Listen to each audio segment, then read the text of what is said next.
All right, We you guys. ready? You obviously have done this a lot of times. Witty repartee. That's what they say. That's Yeah, it's so fun. So good morning and welcome. We have a guest. Yeah, it's very fun, very exciting. We're back here with a member of one of the Climate Council subcommittees, the co-chair of the Cross-Sector Mitigation Subcommittee, Richard Cowart. And thank you so much for being with us today. Hey, it's great to be here.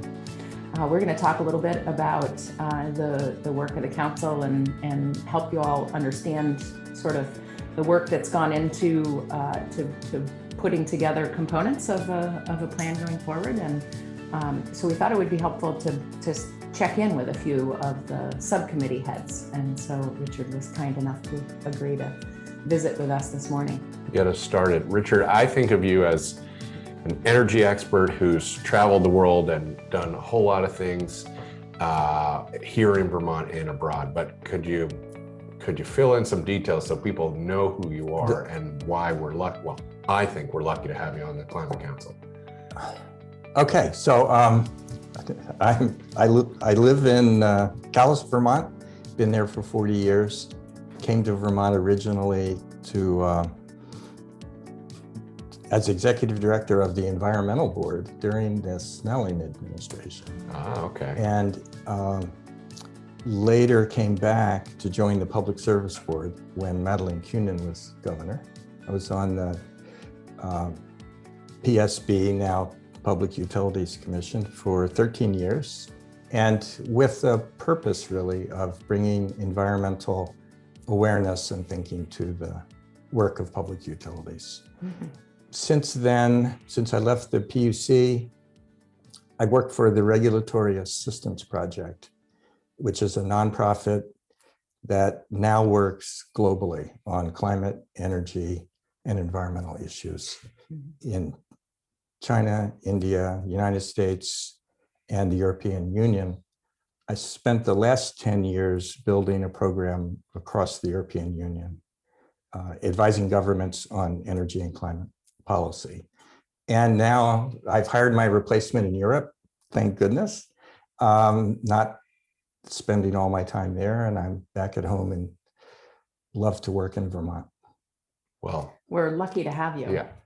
Well, thanks. I'm lucky to be here. One of the things you learn when you travel around the world working on these policies is how fortunate I have been to be able to have had a career in Vermont. You learn how lucky you are when you go everywhere else.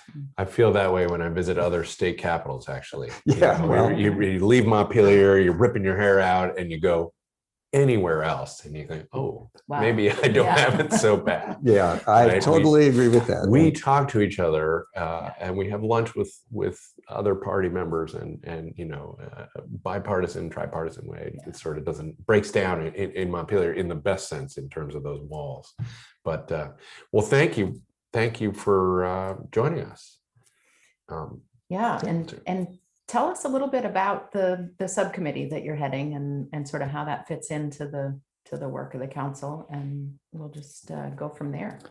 Well, you've probably talked about this previously. The major subcommittees of the Climate Council each of them is covering really important territory. The territory that we are covering in the so-called mitigation committee is to address the policies that would significantly reduce emissions in Vermont, global warming forcing emissions, in order to meet the standards adopted by the legislature. And so that gives us a really broad sense of responsibility from across all the major sectors. And although we should sort of note that the agriculture sector of the economy, is treated principally separately in the Agriculture and Resources Committee, but their work needs to plug into ours. Can you remind us, was that structure set up by the law, or that was how you all decided to operate yourselves? It was principally set up in the law. The Agriculture and Ecosystems Committee was separately created, but the way the committees are working together was generated in part by the council itself, and that includes the creating relationships from across just Transitions Committee, Science and Data Committee, Agriculture and Ecosystems, and then there's a committee on rural resilience. Mhm. And my take on this, frankly, is that that structure is working. So that's first good point. The structure is working. Yeah. Phew. Okay, next. Yeah, and the individual council members who are on these committees are really working hard inside their committees and inside little test groups inside the committees sometimes to advance the work and to come up with, basically out of all these committees, to come up with a coherent set of policy proposals, initiatives that can go in the plan, which is where we're all focused, of course, recognizing that the plan ultimately will come, many elements of the plan are going to come back to you all in the legislature. Yeah. So we know that institutionally our job is to come up with a coherent and meaningful plan that meets all the standards, including the standard of reducing emissions, advancing equity, promoting rural resilience, and focus on the overall economic and health and quality of life of Vermonters. Right, right. So all of that's got to be in the plan, and folks are working really hard to do that.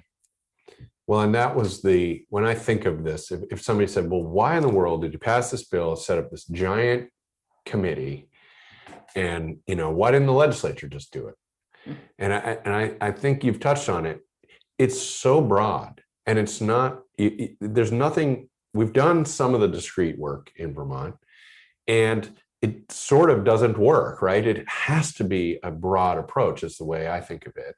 And so that's why we tried to pull together this diverse group you can't sort of have a plan and then have somebody say, well, what about farms? That just doesn't work in Vermont in terms of actually delivering, and it certainly doesn't work in the political sense or the sense of our identity and culture. Right, and I think it's important to also recognize that none of the things that you've listed can really come in as an afterthought. So I really appreciate how you're talking about the fact that the mitigation committee is getting input from the science and data, getting input in real time from the Just Transitions committee, and that all of those perspectives will inform the plan that comes forward for Vermonters to react to.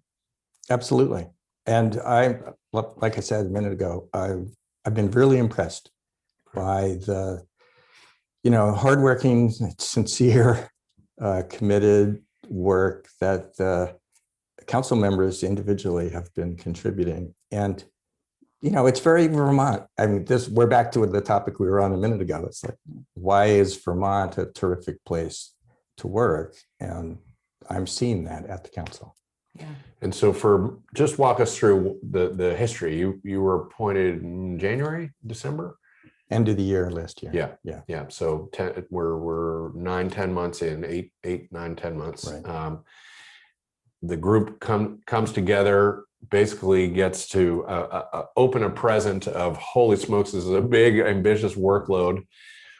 And then you've just been cranking away. What does that look like? It looked really like a steep hill to climb, frankly, in a short period of time. The mandate to produce the first plan this year has been like right there in front of us from day one. And the necessity of both organizing ourselves, hiring the right consultants, figuring out what is meant by just transitions, figuring out, what should we do about resilience versus mitigation, and et cetera, and populating the committees. We did decide, I'm really glad we decided early on that we would invite additional people to advise the committees, and so that we're even reaching out to more Vermonters than the number that's actually technically on the council. And we agreed that public outreach was an essential element of the process. Now, the problem, I'm answering your question about how does it seem, that the challenge of both developing the plan so that it's technically successful and competent and the pieces hang together, and also making sure that those pieces are tested by public awareness and public understanding, and we learn from the public that that's a nice idea in theory, but that's not really going to work for us. We need all that in order to then amend the plan, amend the draft elements of the plan even, in order to then put them back together and give you something in December or January that actually has been subject to a lot of public input, and also has been subject to critical assessment by the technical consultants who need to tell us, yeah, that's really not going to work, or yeah, that's a great idea and that really could work. So daunting and very on a compressed time frame. I think it's worth noting in that way that one of the most important things the legislature did when it created the council, my opinion, is you created it as a standing institution. Right. These one-time climate plans we've seen in Vermont, and I've seen in many other places, look great, and then they get done, and then they sit somewhere. And you all decided not to do that again. You all decided to create the council on an ongoing basis, and that it does help us a lot to know that if we produce a plan in December, which I'm convinced we will, that we will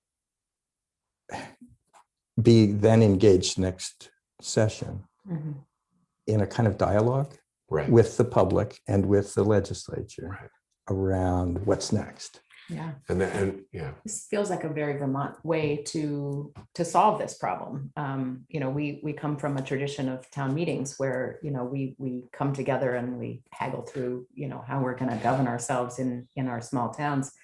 And, this is setting up sort of a perpetual conversation that's going to bring us as legislators, but bring us as Vermonters into conversation with folks who've been really digging in deep and putting together elements of a plan. And, I would imagine that there may be some things that come about as recommendations in December that are big and hard, and that we won't be able to accomplish in 1 year, but we can come back and the council will be with us along the way to come back and figure out another way to tackle it. So I was smiling a minute ago when you said perpetual. My hope is that the plan will lead to short-term action steps, both in the legislature and in the administration, and across the public,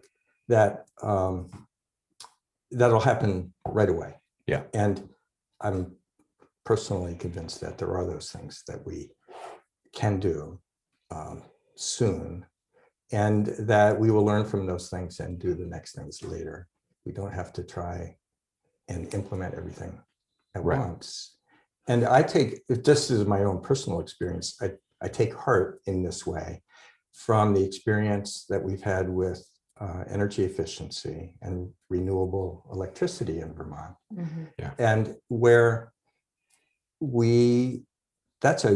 in most places, the electric power sector is one of the top or one of the top three sources of climate pollution. And in Vermont, it's not. Right. Because in that way, we're ahead of other places because of the work that you've been involved in probably throughout your career. And so, but this is proof that we actually can do these things, right, if we just decide to do them, frankly. Now we're, in terms of the goal in front of us, we're looking at the next two biggest sources of climate pollution, which is transportation, basically diesel and gasoline, and the heating of buildings. Sure.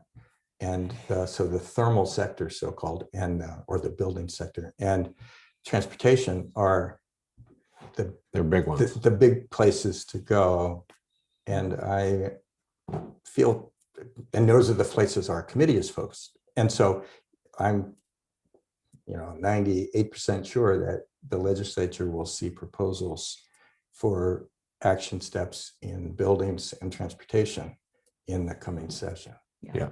And we've known that the fact that those areas are leading emitters, not news, right? The legislature has been nibbling at this in the sense of we've been investing in weatherization every year, never quite enough, never actually remotely enough.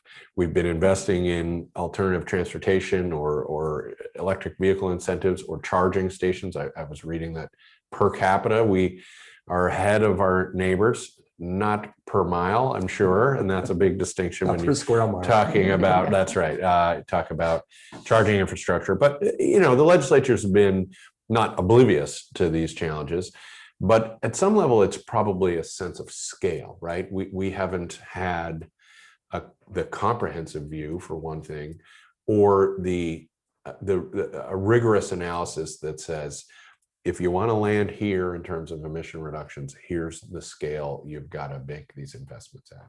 And that's what one of the things that excites me is the expertise that you're bringing, but also potentially the process for a public buy-in.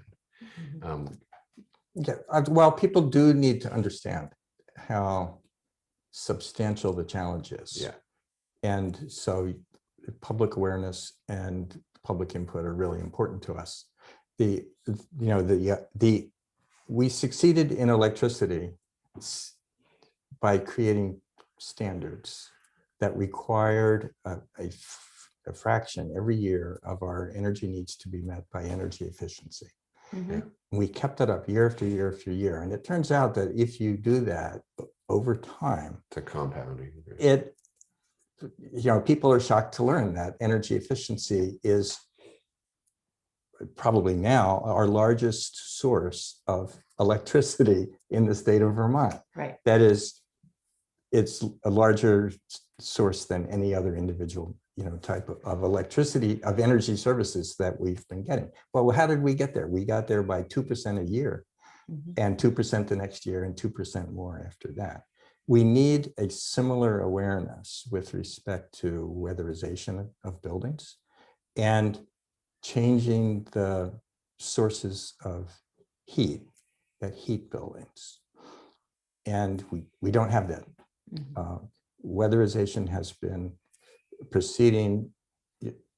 We have compared to other states, we have a terrific weatherization program. Interesting. Compared to what we need to be doing, it's very small, and it needs to be 10 times faster. And as for cleaning up the fossil fuels that we use to heat buildings, we have done very little, and this is now a major challenge. We have to figure out how to do for fossil heat what we did for fossil electricity. Yeah. And in terms of weatherization, probably a lot of our folks watching are aware of that, but it's basically insulation, right? Tighter buildings. We've got old housing stock, so you turn on the heat, and some percentage of it goes outside pretty quickly. This strikes me as not controversial. What we're going to do is make investments so that we don't heat the outside. Therefore, we're using less energy, and people have a nicer, more comfortable house. And therefore they're spending significantly less to heat their house and get a better outcome, right?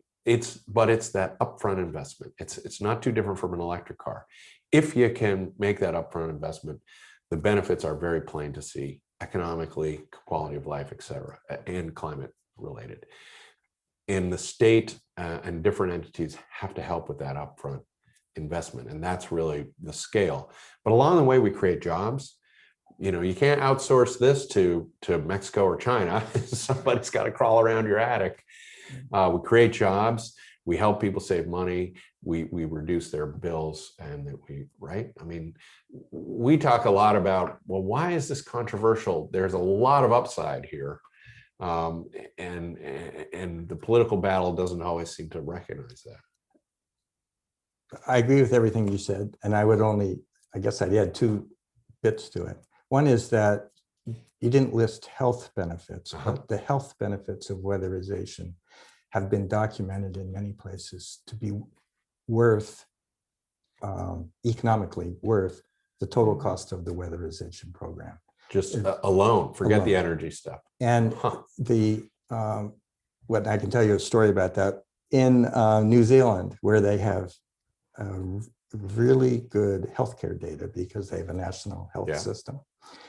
They did a really substantial study in which they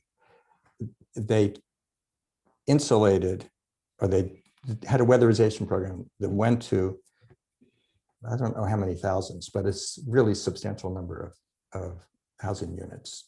And then they paired all those units with like units that they did not weatherize. They just wanted to see what were the health outcomes. Well, because they have a national health service with really good data, they could track hospitalizations, days lost of work, school days that kids were sick and didn't go to school, and similar outcomes for the houses that were treated. And they ended up concluding that the national health could have paid for the weatherization and saved money if they paid for the whole thing. Wow. And it's really good data set. This is a very good, well-designed study to prove that point. Other similar data that documents the health benefits exist in lots of places, but they don't all prove that the health benefits would pay for the whole thing. There are obviously a lot of other benefits. But in addition to the point about health, I would say, it was useful for me when I was on the Utility Commission. Our goal was to lower total energy bills for Vermonters. Right. And when we documented that energy efficiency was cheaper than spending money to buy and then waste electricity. Mm-hmm. And I was absolutely convinced that energy efficiency investments would be cost effective when we started that. As you know, Efficiency Vermont can document that they've saved Vermonters over $2 billion in energy bills. The same thing. Consider that we're spending $2 billion a year in Vermont to import fossil fuels, and 750 million of that is going to heat homes. It would be great to keep that money at home. Yeah. And so what, so we're clearly going to have, we're already doing weatherization. The plan is going to say, do it 10 times faster or whatever, some factor of 8 times, build on what we're doing. What else do you see in terms of people's homes? How do we, you talked about, we have in the energy sector, in the electric sector, a standard, you know, you have to hit X number of renewable for the grid. Right. Some of that has to be small and local. You know, that's been in law in Vermont for many years now, and we're continuing to ramp that up. Is there something comparable for heat swapping, or what would people imagine some of that to look like? Are you allowed to tell us what is out there? I mean, I don't know. I've been very public about this, so this isn't a secret. I'm convinced that we need a clean heat standard, which would build over time, similar to the way the energy efficiency standard has built, and similar to the way the renewable and electricity standard has built over time. That over time, an increasing fraction of heat would come from clean sources. And this is actually not rocket science. This is actually, we could do it. We could launch this program today. I think it would require legislative leadership to do it. But cold climate heat pumps are a much lower emitting, less polluting way to heat homes. Pellet stoves, ditto. Renewable natural gas is a potential for part of our heating needs. There's a proposal long on the table to use district heating in Burlington. We can do biofuels in our oil tanks instead of fossil oil. Man, we have a suite of possible clean heat solutions that could be rolled in over time and replace the truly fossil fuels that we're burning today. And a lot of those energy sources could be local. Is this like a cash for clunkers sort of program, where you've seen that over the years, where people get an incentive to replace their inefficient vehicle, right?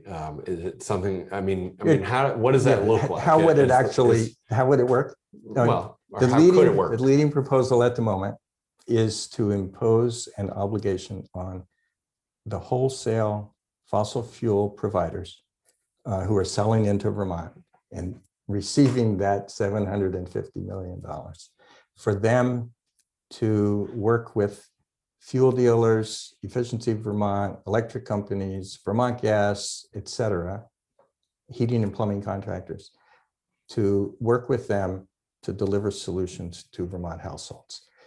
Getting the solutions delivered to Vermont households, when you think about it, is actually what's required. That is, this is not a theoretical proposition. We don't succeed unless people actually change how they heat their buildings. That's such an amazing opportunity to engage with the people who are currently delivering the heating needs that we have, to be engaged in delivering the next types of heating systems, or the next types of fuels. So it's not cutting those people out. It's actually bringing them in into the solution. I agree really strongly with this, because it's equitable and practical. It's equitable because we know going forward that the business model of providing heat has to change. And giving those existing providers the opportunity to get into that business. Now, quite a number of them actually are starting to do it. You know, I asked my oil dealer the other day, are you guys doing heat pumps? And he said, well, yeah, of course we're doing heat pumps. I'd like to have a job in 10 years, exactly. right? Yeah. Well, and it's so interesting, because you were on the front lines of watching this happen with our electric utilities as we moved to greening up our electric sector. Right. So you saw how the businesses that deliver that energy were able to be brought in terms of helping deliver the solutions to shift to renewables. Right. So the policy that I think, well, the policy that I hope will be presented to the legislature, but the council, I can't speak for the council, of course, by the way, but speaking just for myself, I think the policy will be an open-ended one that will create the standard. It won't pick a fuel type winner. It's not going to say, hey, we're going with heat pumps, that's the mandate, or we're going with biofuels, that's the mandate. Right. It's going to say, here's the standard for clean heat growing over time. Individual Vermont building owners, homeowners, and commercial operators can choose. Hey, if I really like a wood chip boiler, or I really like biofuels, they can choose. And then, since these are, nothing happens unless it's delivered locally. Right. So that means Vermont businesses Yeah. will have the business to do it. Well, I remember learning that I think it's Born Energy, Right. will deliver wood chips, wood pellets, Right. and instead of the hose with the oil, we'll have a hose with your wood pellets. And and I was stunned to both to picture that, but also to see our businesses are already making this change. They're doing it because they want to be relevant, and they know we're going to need heat, and we know that change has to come. Right. And these innovations are coming about because they recognize that the consumer doesn't want to be lugging around, 50-pound bags of pellets. And here's a way that they can get involved in delivering that solution. So we could talk all day about other elements of what we think may come, but talk to us a little bit about the public outreach, because our folks we're hoping pretty engaged in that. So this fall, the council or the draft plan goes forward. Just walk us through that. Yeah, that's actually it's happily even more complicated. I say happily because it means that it's not like we're going to bake a cake and ask people to comment on it. The council members are really committed to getting input into the ingredients of the cake before it's baked, and which means that it's really going to be at least a two-part process, which is giving people enough information and enough of an idea of what are the likely elements, what are the likely ingredients in the cake, and then asking for comment on that. And then going back and putting it together and taking that public.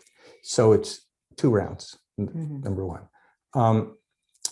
Secondly, there's a truly sincere effort across the council to make sure that we hear from the broadest possible spectrum of Vermonters, and including, as is frequently said, folks who don't often participate in this kind of process, and not just the usual suspects, and making sure that we are affirmatively reaching out to communities, lower income communities of color, energy burdened households, folks where we are going at the legislature's direction, frankly. I mean, the legislature set this up intentionally, and we take it quite seriously that we want to hear from this broad spectrum of Vermonters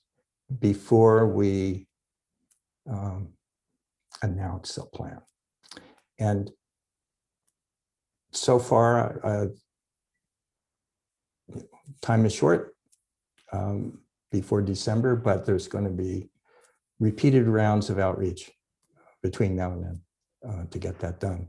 And I should hasten to say, I'm not the best person to talk to about all the elements of that process, but I know that the members of my committee are committed to it, and I've seen that across the whole council.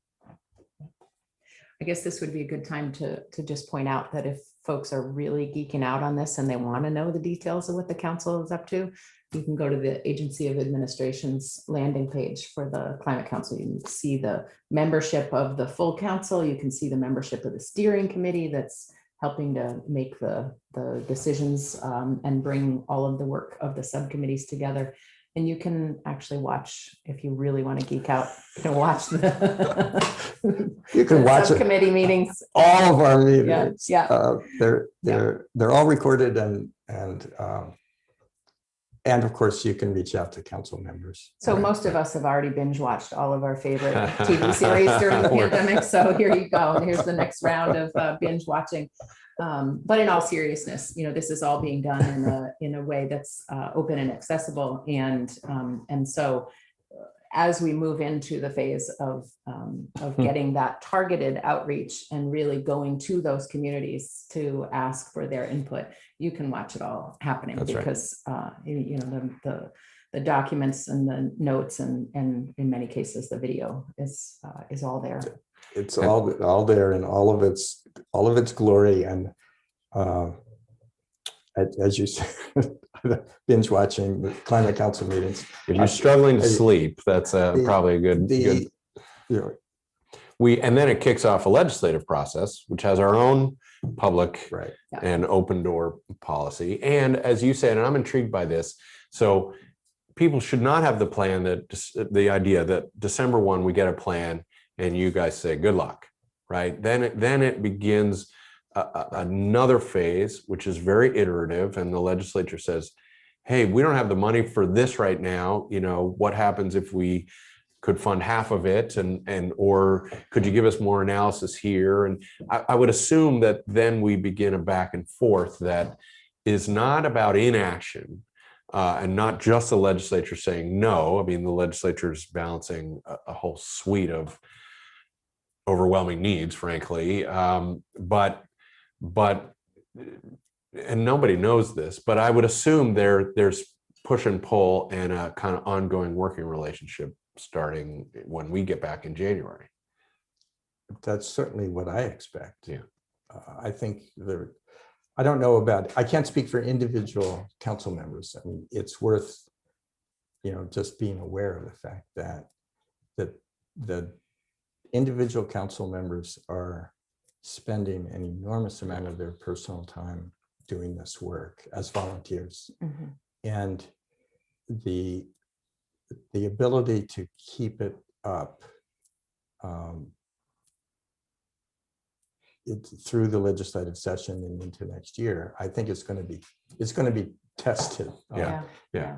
And so help me understand, Chris is talking a little bit about, sort of what we need to expect as legislators. Mm-hmm. But I would imagine that there will also be some components of the recommendations that come out that could be enacted administratively, that maybe it's rewriting some rules or things that can happen within existing state government. I expect so. And we haven't gotten to the point of parsing that into, we sometimes talk about it, mm-hmm. like when the council as a whole deliberates on and adopts a series of recommendations or plan elements, they may fall into buckets where the judgment is that could be done with the rulemaking without further legislative action. Mm-hmm. This requires high-level legislative action followed by rulemaking. Mm-hmm. This requires appropriations, in order to fund a program. So there are a variety of ways that you're going to look at it when the time comes to see, well, what are the high-level items for us to act on and identify in the near term?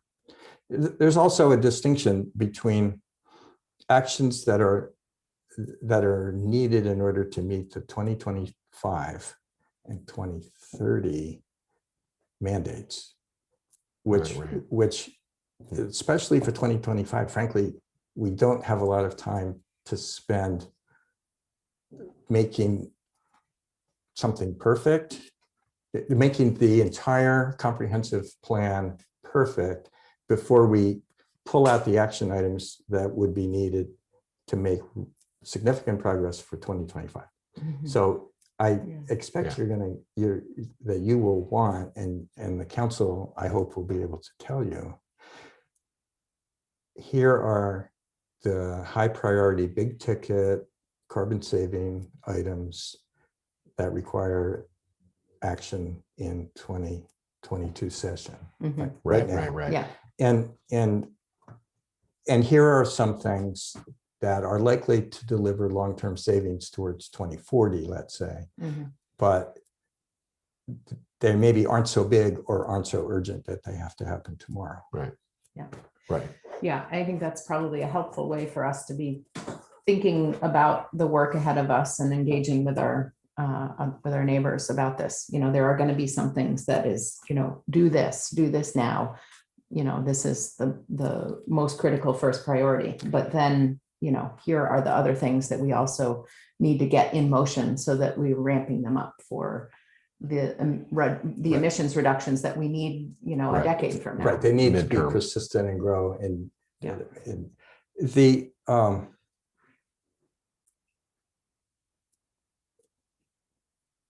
one thing that's become more apparent to me personally is that emission reduction in the near term is increasingly important.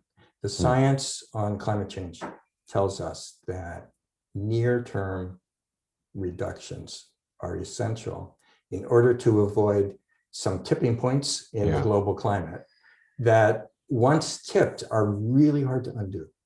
So one thing that when this is a change in my own understanding of this, I used to think, well, between now and 2050, if we go just gradually, we do a little bit, you know, we'll get there.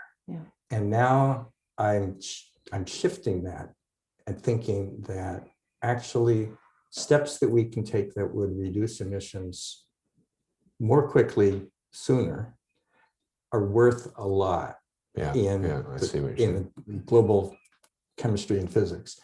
And we shouldn't lose sight of that just by saying, oh, well, we have till 2050. Right. It's like the opposite of a balloon loan, right? We need to pay a big upfront and then also have a steady trajectory. Right. It's, I've given many talks around in many countries now around climate change. I used to always begin my talks with slides of, melting icebergs and glaciers melting, things like that, which convey to people the idea that this is far away and slow. And now everybody's slide deck, and mine included, it's wildfires, it's droughts. Well, we had smoke this summer, right? In Vermont. I mean, and we're our own rain events, which are intense, like we've never seen it. You see pictures of the bridge washed out in southern Vermont with a car that fell into the. I mean, these are not theoretical things that are happening somewhere in Europe. These are impacts that are happening right here in Vermont. And you're right about it. It isn't just fire; it's also flooding and abnormal rain events. And so the harms are immediate and building up more quickly. It's important to point out that by luck or wherever we sit, we happen to have potentially the money to make these significant investments coming through federal stimulus and federal relief and federal infrastructure.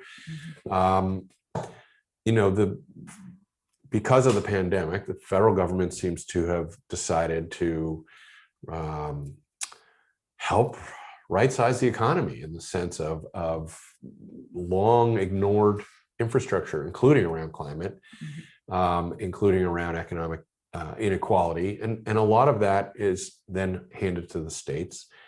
And one of the reasons that this is a timely project, we're late, right? We're really late to address the climate emergency. But where we sit right now happens to have the expertise coming together in a comprehensive way, coming to decision makers in Vermont and saying, here are the investments we think you need to make. And normally we would go, Yeah, well, that's nice, but you're, you know, Yeah, that price you're tag doesn't dreaming work. because the price, Yeah. and in fact, the feds are sending us money to make these kinds of investments. How we square those two puzzles together remains to be seen. But I just am struck by this opportunity that maybe we have to get a little lucky and really begin us down a much more sustainable path in a way that orients, that honors our communities and our sense of culture and community in Vermont, whether it's rural communities in our downtown centers. Well, I really appreciate this. We could talk all day probably, but it's been terrific to get this snapshot. Thank you very much. It's a pleasure. I want to add one point to it, Yeah. that financial point you just made, which is we also are right now at a time in economic history when interest rates are extremely low. Mhm. And you made an analogy to a mortgage a little while ago. A lot of the changes that we need to make, let's say in buildings and in heating buildings, require upfront investments. Those are cost effective. They're going to reduce bills over time. They're going to reduce fossil bills. They're also going to reduce climate impacts. Mhm.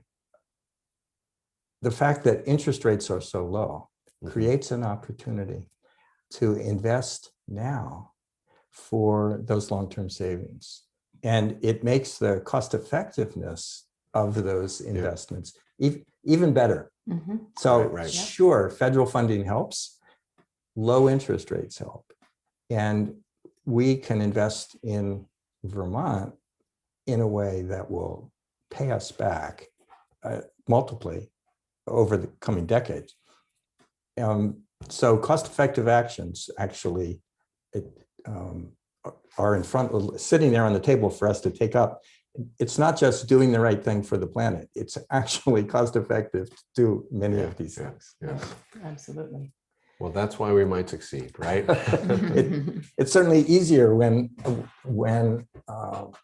it sort of, when it sugars off, there's an economic rationale.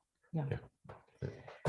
Well, we're poised, I think, on the verge of the alignment of a lot of factors that we need in order to really make significant changes. And I'm so excited and so heartened. And we laugh about maybe binge watching the Climate Council meetings, but I'm kind of a geek about these things, and I think it's really exciting to see all of this work coming together at a time where the citizenry of Vermont is saying we must do this. We see the threat, we see the downsides of inaction, and we've got the financial factors, winds that are blowing in the right direction to see us moving forward. And we've got this really outstanding council and subcommittees who are putting so much of their time and effort into helping us understand what we need to do. And I'm really looking forward to January when we have the opportunity to dive in on some of these things. So, well, thanks for giving us all the opportunity. Yeah, thank you so much, Richard. Appreciate it. It's a pleasure. We got to thank Bob. Thanks, Bob. Bob, the green guy, makes this happen. Who is always so gracious in helping us put these together. So thanks, Bob.